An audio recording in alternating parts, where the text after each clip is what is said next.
우리 하나님 앞에 함께 찬송 드리겠습니다. 주 품에 품으소서 찬송 드립니다.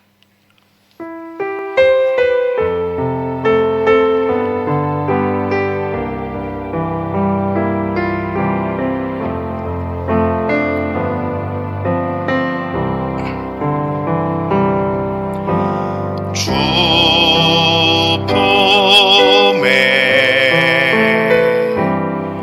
품으소서.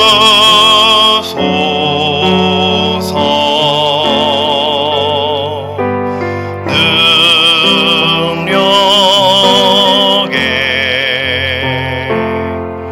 발로 덮으소서. 거친 파도 날 향해 와도 주와 함께 날아오르리.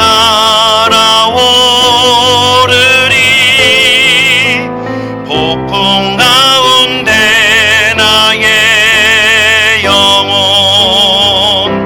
잠잠하게 주를 보리라. 주님 안에 나고하리. 주님 안에 나고하리.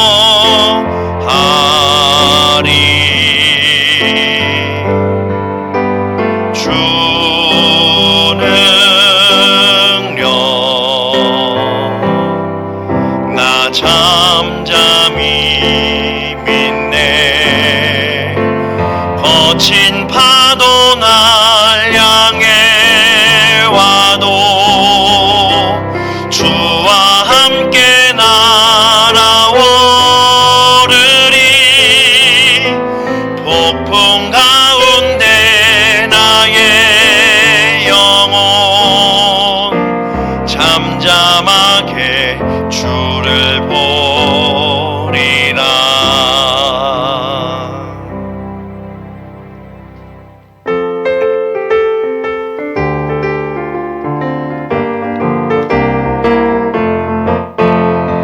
성령 받으라. 성령 받으라. 예수 내게 말씀하셔서. 성령 받으라. 성령 받으라. 예수 내게 말씀하셔서. 할렐루야. 성령 받았네. 나는 성령 받았네. 할렐루야. 성령 받았네. 나는 성령 받았네. 평안 있으라. 평안 있으라. 예수 내게 말씀하셔서. 평안 있으라. 평안 있으라. 예수 내게 말씀하셔서. 할렐루야. 평안해졌네. 나는 평안해졌네. 할렐루야. 평안해졌네. 나는 평안해졌네. 구원받으라. 구원받으라. 예수 내게 말씀하셔서. 구원받으라. 구원받으라.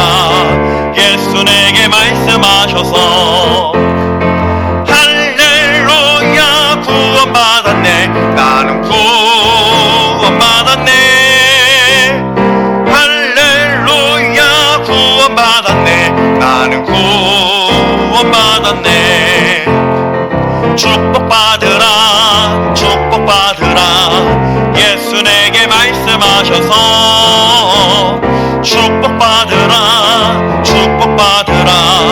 예수 내게 말씀하셔서. 할렐루야. 축복받았네. 나는 축복받았네. 할렐루야. 축복받았네. 나는 축복받았네. 아멘. 우리 함께 사도신경으로 하나님 앞에 신앙 고백 드리겠습니다. 나는 전능하신 아버지 하나님 천지의 창조주를 믿습니다. 나는 그의 유일하신 아들 우리 주 예수 그리스도를 믿습니다. 그는 성령으로 잉태되어 동정녀 마리아에게서 나시고 본디오 빌라도에게 고난을 받아 십자가에 못 박혀 죽으시고 장사된 지 사흘 만에 죽은 자 가운데서 다시 살아나셨으며 하늘에 오르시어 전능하신 아버지 하나님 우편에 앉아 계시다가 거기로부터 살아있는 자와 죽은 자를 심판하러 오십니다. 나는 성령을 믿으며 거룩한 공교회와 성도의 교제와 죄를 용서받는 것과 몸의 부활과 영생을 믿습니다. 아멘.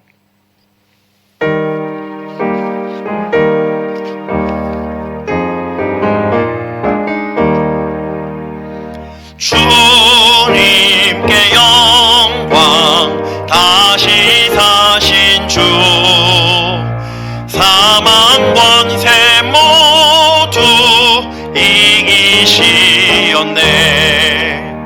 흰 옷 입은 천사 돌을 옮겼고 누우셨던 곳은 비어 있었네. 주님께 영광, 다시 사신 주, 사망 권세 모두 이기시었네. 부활의 주님 나타나시사 두려움과 의심 물리치셨네. 주의 교회 기뻐 찬송하여라. 다시 사신 주님 죽음 이겼네. 주님께 영광, 다시 사신 주, 사망 권세 모두 이기시었네. 생명의 임금 영광의 주님, 주님 없는 삶은 헛될 뿐이라. 주의 사랑으로 세상 이기고 요단 건너 본향 가게 하소서. 주님께 영광, 다시 사신 주, 사망 권세 모두 이기시었네. 은혜가 풍성하신 하나님께서 오늘도 이처럼 이 날을 복되게 하시사 하나님 앞에 예배드리며 하나님 앞에 경배하며 나아갈 수 있도록 인도하여 주심을 참으로 감사합니다. 저희들의 모든 연약함 속에서도 여전히 하나님을 예배할 수 있고 여전히 하나님을 높일 수 있는 것은 하나님께서 저희들에게 베푸신 크신 은혜임을 믿사오니 이 은혜를 이미 받은 자들로서 하나님 앞에 마땅히 예배드리는 저희들의 모습 될 수 있도록 인도하여 주시옵소서. 저희들의 예배의 목적 또 예배의 이유는 단지 이것뿐임을 믿는 믿음 허락하여 주시사 어떤 상황 가운데서도 예배를 지켜내는 저희들 되게 도와주시고 이 예배 이후로 예배 이전에 어떤 다른 일들이 놓이지 아니하는 놀라운 믿음의 모습이 저희들의 삶 가운데 펼쳐지게 하여 주옵소서. 하나님, 예배를 통해 오늘도 하나님의 말씀을 듣고자 합니다. 저희들에게 말씀하여 주시옵소서. 저희들이 여기에 있습니다. 하나님의 말씀을 들을 때에 정말로 온전한 하나님의 음성으로 들려지게 하여 주시고 하나님께서 저희들 각 사람에게 필요한 음성을 허락하여 주실 때에 그 음성마다 순종하며 아멘으로 하나님 앞에 나아갈 수 있도록 역사하여 주시옵소서. 하나님의 말씀을 온전히 믿고 믿는 믿음으로 말미암아 능력 있는 자의 삶을 살아갈 수 있도록 역사하여 주시옵소서. 말씀이 능력이 있고 또한 그 말씀을 믿는 자들에게 그 믿음이 능력이 됨을 믿사오니 저희들은 연약하오나 오직 이 믿음 가운데 하나님 모든 하나님의 말씀에 순종할 수 있는 은혜가 복이 있게 하여 주옵소서. 하나님을 경험하고 하나님을 체험하는 삶을 살기를 간절히 소망합니다. 하나님을 경험하고 하나님을 체험할 수 있는 유일한 방법 그리고 가장 최선의 방법은 바로 예배임을 믿사오니 이 예배를 저희들의 목숨을 지킨 것 같이 또 목숨을 지킴보다 더욱더 지켜낼 수 있도록 인도하여 주옵소서. 아무리 날씨가 춥고 눈길이고 미끄럽다 할지라도 그럼에도 불구하고 예배를 통하여 하나님께서 저희들에게 향하신 놀라우신 크신 뜻을 알아가는 하나님의 귀한 귀한 자녀들 저희들 모두 다 되게 하여 주옵소서. 감사드리며 예수님의 이름으로 기도합니다. 아멘.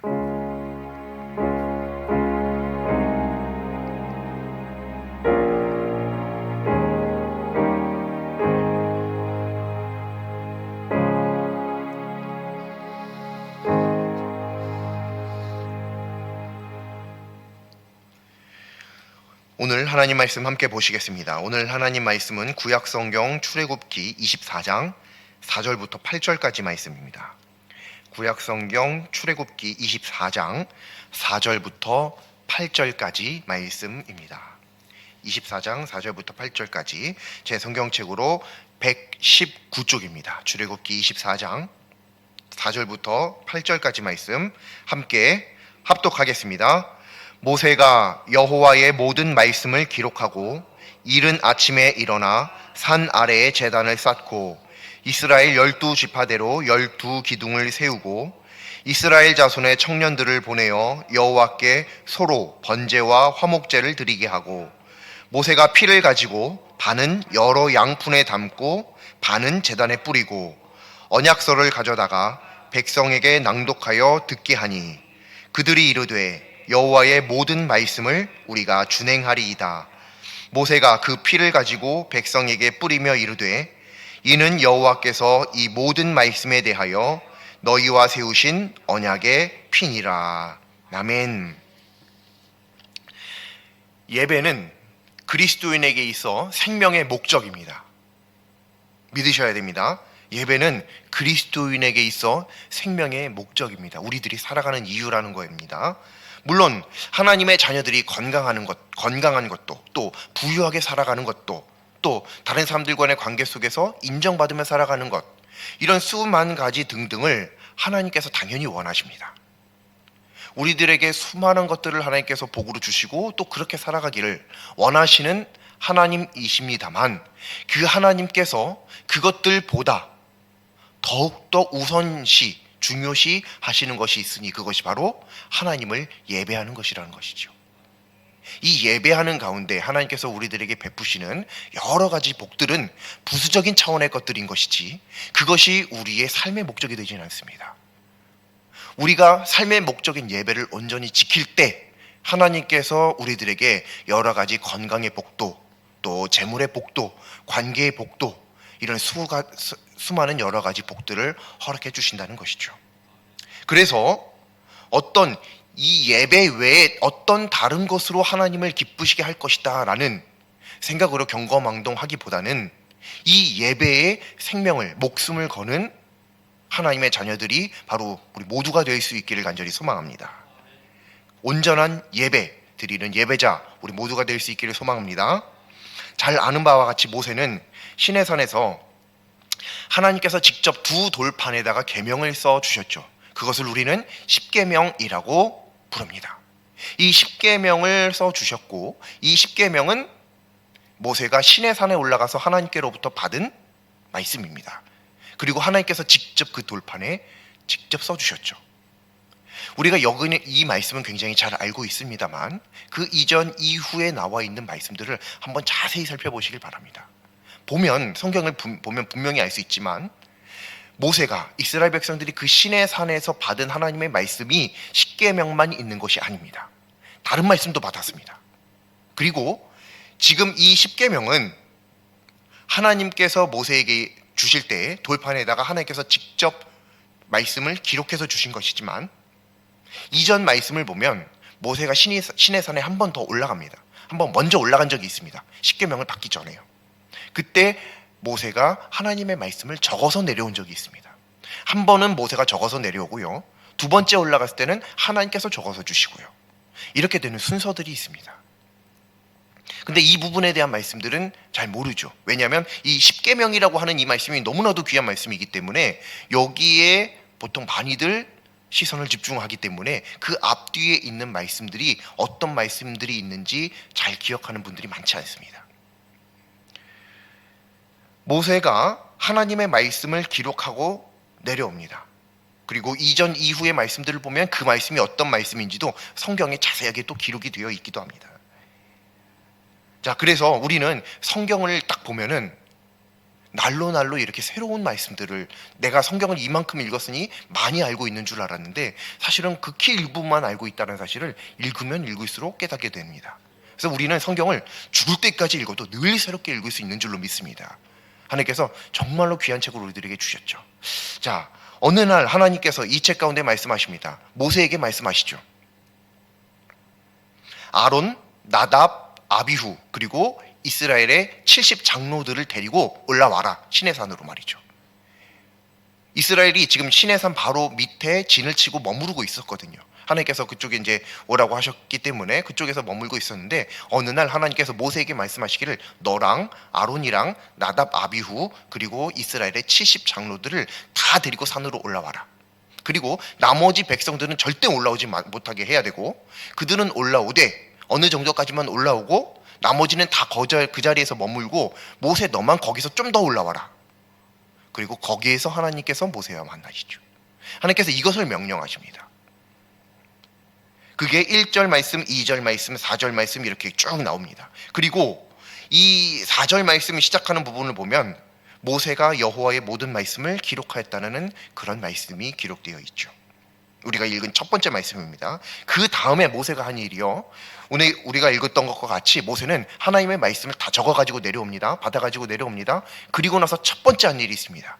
그게 바로 제사입니다. 그리고 그 제사를 구체적으로 성경은 번제와 화목제라고 표현하고 있습니다. 이 번제와 화목제를 모세가 하나님의 말씀을 시내산에서 받아가지고 내려와서 첫 번째 한 행동입니다. 이 제사를 드리는 방법은 6절 말씀에 나와 있는데요, 모세가 제물의 피 중 절반은 제단에다 뿌립니다. 그리고 나머지 절반이 있겠죠. 이 절반은 여러 양푼에 나눠 담습니다. 그리고 7절로 넘어가면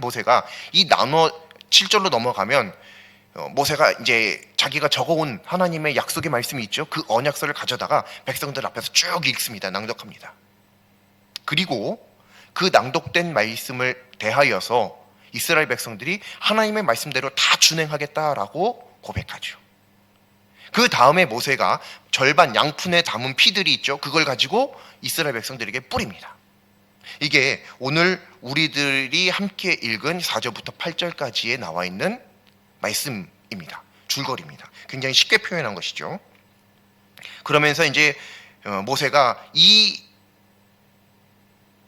자신이 낭독하고 이스라엘 백성들이 준행하겠다라고 말한 이 하나님의 말씀에 대해서 하나님께서 이스라엘과 세우신 언약의 피다라고 고백을 하는 모습이 나와 있습니다. 자, 우리가 여기까지 읽었는데 이 말씀이 굉장히 중요한 말씀인데요, 이걸 단순하게 그냥 쉽게 읽고 넘어가 버리면 모세가 십계명을 받기 전에 시내산에 한번 올라간 적이 있었네, 거기서 하나님의 말씀을 적어 갖고 내려왔구나, 근데 제사를 드렸구나, 그리고 나서 시내산에 또 올라가서 이번에는 십계명을 받는구나, 와 엄청난 복된 말씀이다, 이렇게 생각하고 넘어갑니다. 자, 이 부분에서 우리들이 좀 주목해서 보아야 할 부분이 있습니다. 모세가 하나님의 말씀을 받아가지고 시내산에서 내려왔을 때 가장 처음에 한 일입니다. 그것이 제사, 구체적으로는 번제와 화목제예요. 오늘날로 표현하면 예배를 먼저 드렸다라는 거예요. 하나님의 말씀을 받은 사람이 가장 먼저 하는 행동이 있습니다. 그것이 바로 예배, 즉 그 말씀 주신 이를 높이는 것이죠. 그것을 모세가 첫 번째 했습니다. 근데 이렇게 생각해버리면 그냥 제사를 드렸고 또 예배를 드렸고 그렇구나, 우리도 참 그렇게 살아야 되겠구나 라고 넘어갈 수 있는데요, 이 말씀을 보면 이때의 이 제사는 우리들이 드리는 이 예배가 아니거든요. 이때 당시에 드려졌던 이 제사의 모습을 한번 보셔야 됩니다. 왜냐하면 이 제사의 모습이 굉장히 자세하게 묘사되어 있거든요. 어떻게 하냐면 모세가 동물을 죽입니다. 특히 여기는 그 동물도 소라고 명시가 되어져 있어요. 어떤 동물을 죽였는지까지도 나옵니다. 소를 죽입니다. 그리고 죽였으니 피가 나오겠죠. 번제를 드려야 되니 번제 어떻게 드리는지 아시죠? 다 각을 떠서 태우고 피를 쏟고 이렇게 드리는 방법 아시죠? 그 피를 다 쏟아냅니다. 반은 제단에 뿌리고 반은 양푼에 담았다가 그리고 언약서를 낭독하고 백성들에게 뿌리죠. 자, 이 장면을 우리가 상상을 해봐야 됩니다. 왜냐하면 이게 지금 예배의 모습이거든요. 하나님의 언약의 말씀을 받은 자가 하나님을 높이는 것을 가장 최우선으로 하게 되는데, 그 예배의 구체적인 모습들이 어떠하느냐, 바로 이 모습이다라고 하는 거예요. 동물을 죽이고요, 피를 제단에다 쏟고요, 언약서를 낭독한 다음에 백성들에게 그 피를 뿌립니다. 이것을 한번 상상해 보세요. 모세가 피를 뿌립니다. 백성들에게. 피를 뿌리면 어떻게 되겠어요? 백성들은 피가 묻겠죠. 피를 뿌렸으니 피를 뒤집어 쓰겠죠. 피를 뒤집어 쓴 이스라엘 백성들이 지금 제단 주위에 다 몰려 있습니다. 자, 이 모습이 예배의 모습입니다. 우리는 예배는 참 거룩하고 기쁘고 즐겁고 하나님과 우리들 사이에서 영적인 축제와 같은 그런 것이라고 우리는 흔히들 쉽게 그렇게 이야기하죠. 자, 그럼 보세요. 우리는 지금은 예배입니다만 원래 예배는 이 예배가 아니었다는 거 우리가 다 알고 있죠. 이미 구약시대에는 예배는 이렇게 짐승을 죽여서 피를 흘리는 그 피의 제사를 드렸단 말이죠. 이게 예배였다는 말이죠.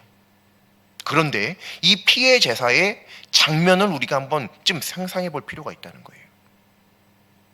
번제와 화목제, 하나님을 높이는 방법, 그리고 하나님께서 명령하신 방법, 명령하신 제사입니다. 이 제사를 드리는데 다들 피투성이가 되어 있어요. 물론 내 피가 아니라 짐승의 피입니다만, 모세가 피를 뿌렸으니 너나 할 것 없이 다 피투성이가 된 사람들이 멀쩡한 옷을, 좋은 옷을 입고 왔겠죠. 예배 드리는데. 우리도 그렇잖아요. 잠옷 입고 오는 사람은 없잖아요. 그렇죠? 그런데 그 좋은 옷에다가 모세가 동물의 피를 막 뿌립니다. 그 피투성이가 된 사람들의 모습, 너나 할 것 없이 다 피투성이가 되어 있는 모습, 이 모습이 거룩하다고 여겨지시나요? 이게 우리가 흔히 생각하는 예배의 모습인가요? 피투성이가 된 사람들이 있는 모습? 이 예배의 모습은 지금 우리가 드리는 예배와는 아예 차원이 다른 예배의 모습입니다. 그런데 모세와 이 이스라엘은요, 바로 이러한 형태의 예배를 통해서 현재 우리가 지금도 드리고 있는 이 예배를 드리는 그리스도인과는 차원이 다른 영적인 경험을 할 수 있습니다. 그것은 바로 자신을 돌아보게 되는 것이죠. 자신을 돌아보게 되는 거예요. 본디 하나님은 굳이 꼭 짐승을 죽여야만 예배를 받으시는 분이 아닙니다. 짐승이 필요하신 분이 아니에요. 피를 흘려야만 제사를 받으시는 분이 아닙니다. 하나님은 그 무엇으로도 우리로 하여금 높임 받으실 수 있는 분이십니다.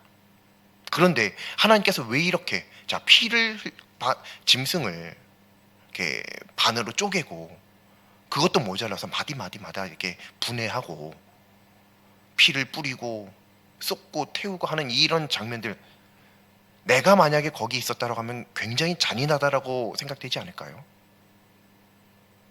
요즘은 이런 고기들 먹는 것들조차도 야만하다고, 잔인하다라고 이야기하는 사람들이 얼마나 많아요. 그런데 이때 시대에는 그것보다 더욱더 잔인하게 동물들을 죽여왔단 말이죠. 그리고 반드시 제사를 드리려면 피를 흘려야만 됐습니다. 피의 제사요. 피 흘림이 없으면 죄사함이 없기 때문에 그렇습니다. 무조건 피를 흘려야 됩니다. 사실 그거 아세요? 동물들을 죽일 때 피를 흘리지 않고 죽일 수 있는 방법도 있습니다. 몽골이나 이런 데서는요, 피를 흘리지 않고 한 방울도 밖으로 나오게 하지 않고 죽이는 동물들을 죽이는 그런 기술들이 있습니다. 아직도 그렇습니다. 그런데 이때는 그런 피를 보면 사람들이 조금 이제 감정적으로도 그렇고 좀 이렇게 고조가 되잖아요. 근데 그런 모습들을 굳이 연출하고자 하는 하나님의 예배의 방법이 있다는 것이죠. 하나님께서 명령하셨어요. 이렇게 예배 드려야 된다라고요. 이렇게 제사를 드려야 한다고요. 왜 그렇게 하나님께서는 잔인한 방법으로 제사를 드리도록 하셨을까요? 이게 바로 오늘 말씀을 통해서 우리들이 보아야 하는 모세와 이스라엘이 아니면 현재 우리들은 잘 깨닫지 못하는 부분인 것입니다. 무슨 말이냐면, 이 제물이 죽는, 소가 죽는 이 모습을 통해서 내가 피를 뒤집어 쓰므로 인해서 그 온전한 예배를 통해서 하나님께서 높임을 받으실 텐데, 그 하나님의 높임을 받으시는 결과로서 따라오는 기능이 있습니다. 순기능이죠. 제사의 순기능, 예배의 순기능입니다. 바로 자신을 돌아보게 된다는 거예요. 왜죠? 이걸 모르는 분은 아마 없을 거예요. 자, 제사, 왜 하나님께서 제물, 소를 죽일 필요가 없는 분께서 왜 소를 죽이라고 하셨을까요? 왜 없으면 비둘기라도 바치라고 하셨을까요? 왜 때때로는 곡식이라도 바치라고 하셨을까요? 그것은 뭐냐면 그 제물이 바로 나라는 것을 상징하기 때문에 그렇습니다. 무슨 말이냐면 나는 죄인이기 때문에 거룩하신 하나님을 뵙고 하나님 앞에 나아가기 위해서 이 죄를 해결해야 되는데, 죄는 어떻게 해결해야 된다고요? 피를 흘려야 해결할 수 있다고요. 피 흘림이 없으면 죄사함이 없다는 말이죠. 그래서 하나님께서는 반드시 혹시 잔인하다라고 여겨질지라도 피를 흘리게끔 제사를 드리도록 그 방법을 명하셨습니다. 그 피 흘리는 것을 통해서 우리는 깨달을 수 있죠. 아, 원래는 내가 저 짐승처럼 이 죄 때문에 내가 원래는 죽어야 된 건데, 나를 살리시고자 이 애꿎은 짐승만 불쌍하게 잔인하게 피 흘리며 저렇게 죽어가고 있구나. 원래는 저 모습이 내 모습이구나. 원래는 내가 죽어야 하구나. 원래는 이 죄가 그냥 흔해 빠진 남들 다 짓는 죄 중 한 가지라고 생각했는데 그 정도가 아니구나. 죽어 마땅한 죄이구나 라는 것을 동물들이 피 흘리는 것, 그 피를 뒤집어 쓰는 것, 동물들이 죽어가는 그 환경을 통해서 분명하게 깨달을 수 있다는 것이죠. 아, 저게 나구나라고요. 근데 오늘날은 그렇게 예배 드리지 않죠. 그러다 보니 어떤 상황이 발생하냐면 자기 자신을 돌아보지를 못하는 거예요.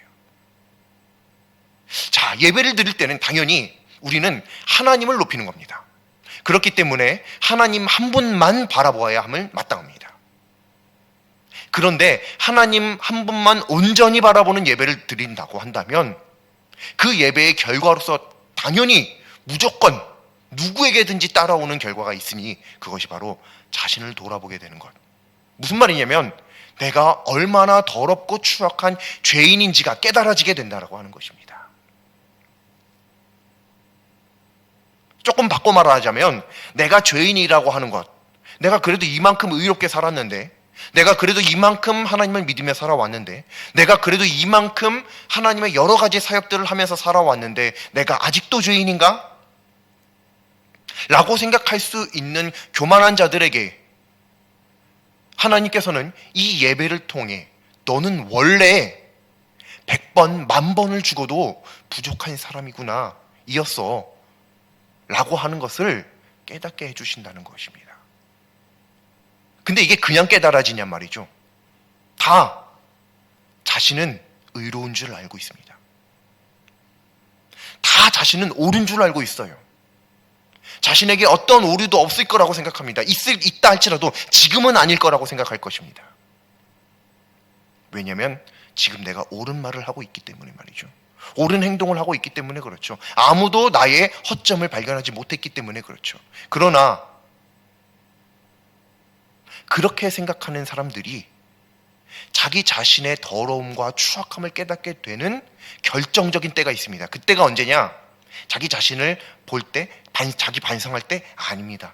자기 반성한다고 깨달아지는 것이 아닙니다. 하나님을 바라볼 때 깨달아지는 것인 줄 믿으시기 바랍니다. 자신의 더러움은, 자신의 추악함은 내가 나를 아무리 반성해도 나는 아무리 생각해도 잘한 것 같은데 이렇게 되지요. 절대로 내가 그렇게 못난 놈이구나 생각되지 않습니다. 그런데 그렇게 깨달아질 수밖에 없는, 나는 잘했다라고 생각하고 싶어도 어쩔 수 없이 하나님 앞에서 저는 죄인입니다 라고 고백할 수밖에 없게끔 만들게 하는 기회가 있는데, 그 기회가 어떤 때냐면 내가 하나님을 바라볼 때, 온전히 바라볼 때라는 거예요. 왜요? 하나님이 거룩하시기 때문에 그런 겁니다. 거룩하신 하나님을 뵙게 되면 내가 얼마나 더러운지를 누가 얘기해 주지 않아도 깨닫게 되는 것입니다.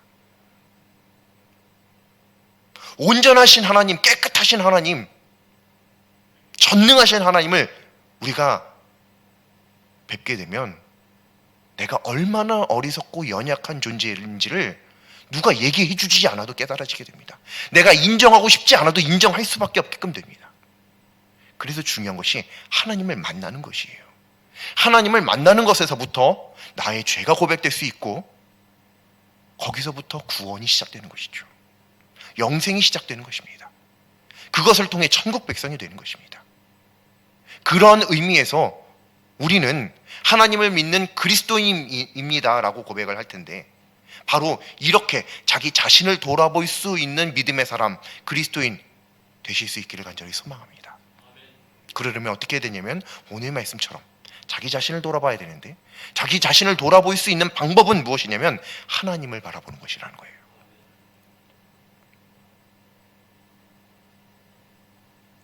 이 예배는 즐겁고 기뻐야 하는 것입니다.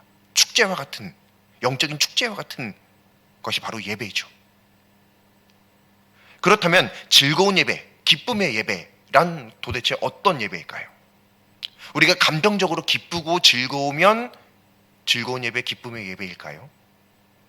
과연 하나님께서 말씀하시는 즐거운 예배, 기쁨의 예배는, 하나님께서 원하시는 기쁨의 예배, 즐거운 예배는 우리가 감정적인 기쁨과 즐거움을 누릴 때, 느낄 때 그런 예배다라고 말씀하실 수 있을까요?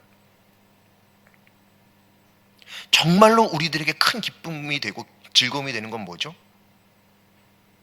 우리들이 맛있는 음식을 먹었을 때 느끼는 그 즐거운 감정, 돈을 많이 벌었을 때 느끼는 그 기쁨의 감정, 사랑하는 사람과 함께 있을 때 느끼는 그 사랑의 감정, 고작 이런 것들일까요? 이것들도 굉장히 위대한 것들이지만 하나님께서 말씀하시는 참 즐거움과 기쁨의 예배라고 하는 측면에서는 고작 이거라고 표현할 수 있습니다. 고작 이것일까요? 그러면 도대체 우리들에게 있어서 기쁨의 예배란, 즐거움의 예배란 어떤 예배일까요? 바로 자신의 추악함이, 더러움이, 어리석음이 깨달아지는 예배가 기쁨의 예배고 즐거운 예배인 줄로 믿으시기 바랍니다. 이게 뭐가 즐거울까요? 뭐가 기쁠까요? 내 자신이 그렇게 더러운 죄인이라는 사실이 깨달아졌는데 그게 뭐가 그렇게 기뻐요? 왜냐면요, 내가 이만큼 더러운 죄인이고 반드시 죽어야 마땅한 존재인데도 죽지 않고 예수님께서 돌아가심으로 우리가 살았잖아요. 그러니 기쁠 수밖에요. 원래는 내가 이렇게 소처럼 죽었어야 되거든요. 이렇게 피투성이가 되어 있었어야 되는 거거든요. 내 마디마디가 다 절단 나야지 정상이거든요. 마땅한 겁니다. 그런데 하나님께서 그것을 다 묵인해 주셨잖아요. 다 용서해 주셨잖아요. 그런데 어떻게 안 기쁠 수가 있어요? 아무리 내 죄가 깨달아진다고 해도 내 죄가 깨달아진 만큼 오히려 더 기쁘죠. 왜? 내 죄가 크면 큰 만큼 용서도 크니까요. 그런데 어떤 사람들은 이 예배를 통하여 기쁨을, 즐거움을 경험하지 못합니다. 왜냐하면 자신이 얼마나 더럽고 추악한 죄인인지가 별로 깨달아지지 않는 거예요. 깨달아지지 않으니 당연히 기쁘고 즐거울 수가 없죠. 자신이 얼마나 더럽은지, 얼마나 추악한 죄인인지 더 많이 깨달은 사람일수록 더 많이 기쁩니다. 더 많이 용서받았으니까요. 그리고 그것은 누구에게만 주어지는 특권이냐면 하나님을 온전히 바라보는 예배를 드리는 사람에게만 주어지는 특권이라는 것입니다. 그 사람에게만 하나님께서 자기 자신, 나를 돌아볼 수 있는 복을 주신다는 거예요. 혹시 우리들 예배 드리면서 오늘 말씀은 그 집사님이 꼭 들었으면 좋겠는데, 우리 남편이 좀 들었으면, 내가 사랑하는 우리 아들 오늘 말씀 꼭 들었으면 좋았을 뻔했는데 아쉽네, 이런 생각해 본 적 있으신가요? 물론 어떤 생각인지 당연히 이해는 됩니다만, 바로 이런 것들이 결국에는 무엇을 의미하는 것이냐면 말씀을 통해서 나를 돌아보지 못하고 이 말씀이 나를 향하신 하나님의 말씀인지 모르고 저 사람을 향하신 말씀이라고 자꾸 생각한다는 거죠. 그게 뭐예요? 그게 바로 나 자신을 돌아보지 못한다는 거예요. 지금 그 사람이 없어서 이 말씀을 꼭 들었으면 좋겠다라고 생각되는 그 사람이 이 자리에 없어서 안타까울 수는 있겠습니다만, 그럼에도 오늘 이 말씀을 허락해 주시는 것은 그 사람을 위해서가 아니라 나를 위해서 하나님께서 주시는 말씀이라는 그 믿음이 우리 가운데 있어야 한다는 것이죠.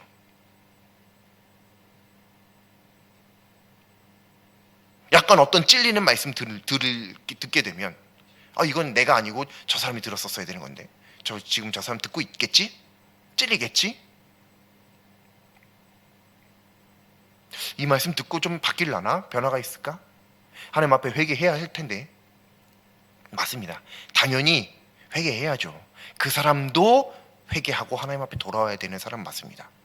그런데 말씀은 그렇게 듣는 게 아닙니다. 예배는 그렇게 드리는 게 아닙니다. 예배는 반드시 자신을 돌아보는 데까지 이르러야만 합니다. 왜냐하면 그 이르렀다라고 하는 그것이 무엇을 반증하는 것이냐면 하나님을 온전히 바라보았다라는 것을 반증해 주기 때문에 그렇습니다. 그렇지 못하고 누군가가 들었어야만 된다, 누가 들었으면 좋겠다, 누가 찔렸나, 회개해야 되겠다, 이런 생각 자꾸 하는 것은 오늘 이 말씀을 나에게 주시는 말씀으로 받아들이지 못하고 있다는 거예요. 즉 그 사람은 지금 이 예배를 온전히 드리지 못하고 있다고 분명히 이야기할 수 있는 것입니다. 성경을 근거로요. 오늘 이 하나님의 말씀 한번 잘 보시길 바랍니다. 모세가 하나님의 말씀을 시내산에서 받아가지고 내려옵니다. 이건 십계명이 아닙니다. 십계명 전에도 이미 한번 받아가지고 내려옵니다. 내려왔는데 그 내려오고 나서부터 첫 번째 한 일이 있는데 예배. 그런데 이 예배를 통해서 이스라엘 백성들은 무엇을 깨닫냐면 자신들이 얼마나 더러운 죄인이고 하나님은 얼마나 거룩하신 분이신지를 깨달을 수밖에 없게 되는 것이죠. 그러니까 그 자리에서 하나님을 찬양하게 되는 거예요. 근데 오늘날은 이렇게 예배드리지 않잖아요. 그러다 보니 오늘날 드려지는 이 예배가 나를 만나고자 하는 하나님의 만남의 장인 것을 자꾸 잊어버린다라고 하는 거예요. 지금 여기에 몇 명이 앉아있든 하나님은 나를 만나러 오신 것이지 옆 사람을 만나러 오신 것이 아닙니다. 하나님이 그분을 안 만나주셔서가 아니라 내 믿음은 나를 만나기 위해 오셨다라고 하는 믿음이 있어야 한다라고 하는 거죠. 그 믿음 위에 나뿐만 아니라 우리 주변에 있는 다른 동역자들도 성도님들도 하나님께서 함께 만나주신다라고 하는 믿음이 쌓여가는 것이지, 이 믿음의 근본 나를 만나주시는 하나님을 쌓지 않고서는 그 위에 무엇도 쌓을 수가 없다는 것입니다.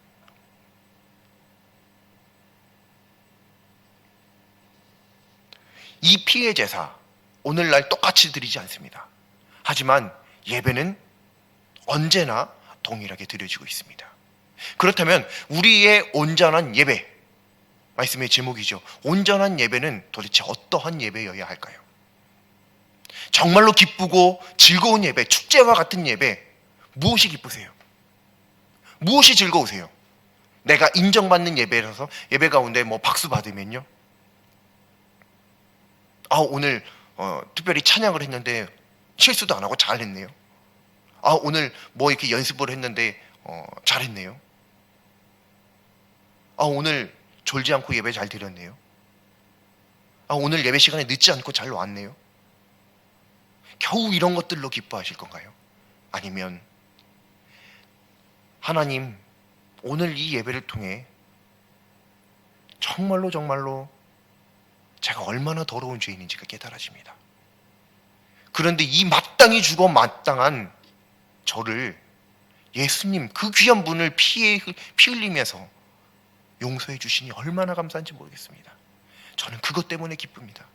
저는 그것 때문에 즐겁습니다. 라고 고백하는 예배를 드리시고자 하시나요? 우리들이 온전한 예배를 드린다고 하면요, 당연히 이런 예배를 드려야 할 줄로 믿습니다. 내 죄가 깨달아지는 예배. 내 죄가 깨달아지는 게 왜 그렇게 기뻐요? 당연히 안 기쁘죠. 누가 내 잘못된 것들, 나의 더러운 부분 지적하면 당연히 자존심 상하, 옳은 말이라도 자존심 상하는 겁니다. 그건 사람이면 누구나 다 그렇습니다. 옳지 않은 말이라서 그런 게 아니라 옳은 말인데도 누가 얘기하면 기분 나쁜 거예요. 나 스스로 인정하고 있는 상황에 대해서 말씀의 것을 이야기할지라도 기분 나쁜 거예요. 그런데 하나님께서 그것을 깨닫게 하여 주시는 것이 얼마나 큰 기쁨인지를 우리가 온전한 예배를 통해서 깨달을 수 있기를 바랍니다. 우리가 그동안 하나님 앞에 예배를 드릴 때 수없이 많은 예배를 드렸지만 사실 이러한 측면에서는 온전한 예배를 불과 몇 번 드리지 못했을 수 있습니다. 오히려 믿음의 열정이 아주 엄청나게 강했던 초창기 하나님을 믿었던 그때 반짝 몇 번만 그렇게 예배 드렸을 수 있습니다. 그 이후로부터는 타성에 젖어서 을에 그냥 습관적으로 드려왔을 수 있습니다. 하지만 온전한 예배는 그런 예배가 아닙니다. 예배는 분명히 자기 자신의 죄가 깨달아져야 됩니다. 자신이 얼마나 큰 죄인인지가 깨달아져야 됩니다. 그래야 온전한 예배를 드린 것입니다. 그것이 바로 하나님을 내가 온전히 잘 바라보았다라고 이야기할 수 있는 근거가 되는 것입니다. 우리 앞으로 지금도 예배를 드리고 있지만 앞으로 우리는 계속 죽을 때까지 예배를 드릴 것입니다. 이 예배 가운데 우리 모두 승리하시길 바랍니다. 온전한 예배 드리실 수 있길 바랍니다. 온전한 예배는 정말로 기쁘고 즐거운 예배거든요. 내 죄가 지적되지만 그 죄가 사해졌다라고 하는 사실에 기쁘고 즐겁고 온전한 예배, 자기 자신을 돌아볼 수 있는 예배, 그런 예배를 드리는 우리 모두가 될 수 있기를 간절히 소망합니다. 그런 오늘이 되고 그런 믿음이 우리에게 있을 수 있기를 간절히 소망합니다. 기도드리겠습니다. 온전한 예배를 받으시기에 합당하신 하나님, 오늘도 저희를 예배자 삼아주시고 이 예배 가운데 좌정하시사 예배를 받아주시니 참으로 감사드립니다. 전 생애를 통해 하나님께 예배드릴 때 하나님을 온전히 바라보게 하여 주옵시고 그때 자신을 돌아볼 수 있는 하나님의 귀한 은혜를 경험하게 하여 주시옵소서. 비록 죄와 더러움을 깨닫게 되겠지만 거기에서 그치는 것이 아니라 예수님의 피로 모든 죄와 더러움이 씻김을 믿는 믿음 안에서 참 기쁨과 즐거움의 예배를 드리는 온전한 예배자 되게 하여 주시옵소서. 예수님의 이름으로 기도드립니다. 아멘.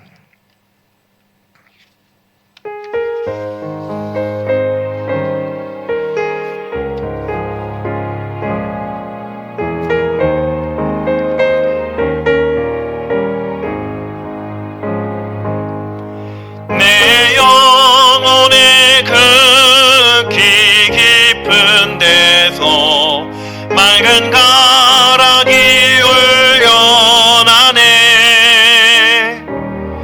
하늘 곡조가 언제나 흘러나와 내 영혼을 고이 싸네.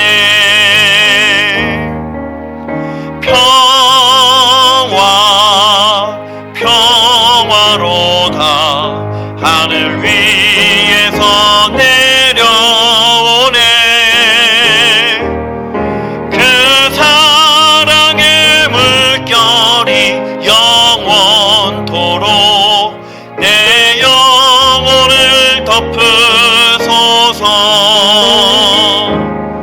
내 맘속에 솟아난 이 평화는 깊이 묻힌 보배로다.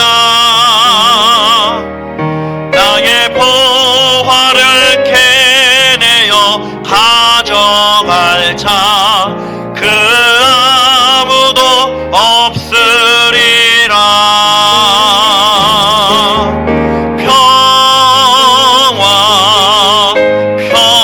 평화로다 하늘 위에서 내려오네.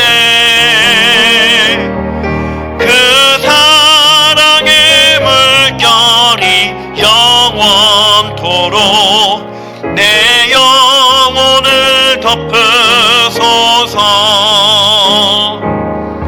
내 영혼의 평화가 넘쳐남은 주의 큰 복을 받음이라. 내가 주야로 주님과 함께 있어 내 영혼이 편이시네.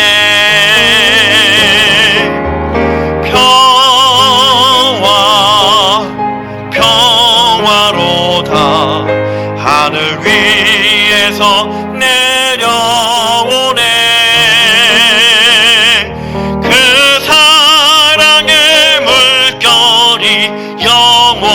영원토록 내 영혼을 덮으소서.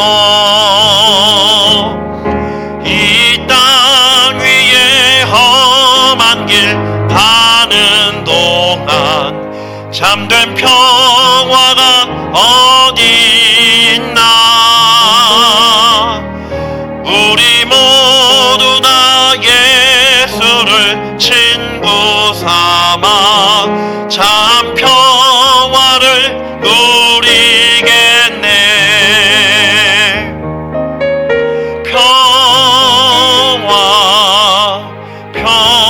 평화로다 하늘 위에서 내려오네. 그 사랑의 물결이 영원토록 내 영혼을 덮으소서. 하늘에 계신 우리 아버지, 아버지의 이름을 거룩하게 하시며 아버지의 나라가 오게 하시며 아버지의 뜻이 하늘에서와 같이 땅에서도 이루어지게 하소서. 오늘 우리에게 일용할 양식을 주시고 우리가 우리에게 잘못한 사람을 용서하여 준 것 같이 우리 죄를 용서하여 주시고 우리를 시험에 빠지지 않게 하시고 악에서 구하소서. 나라와 권능과 영광이 영원히 아버지의 것입니다. 아멘.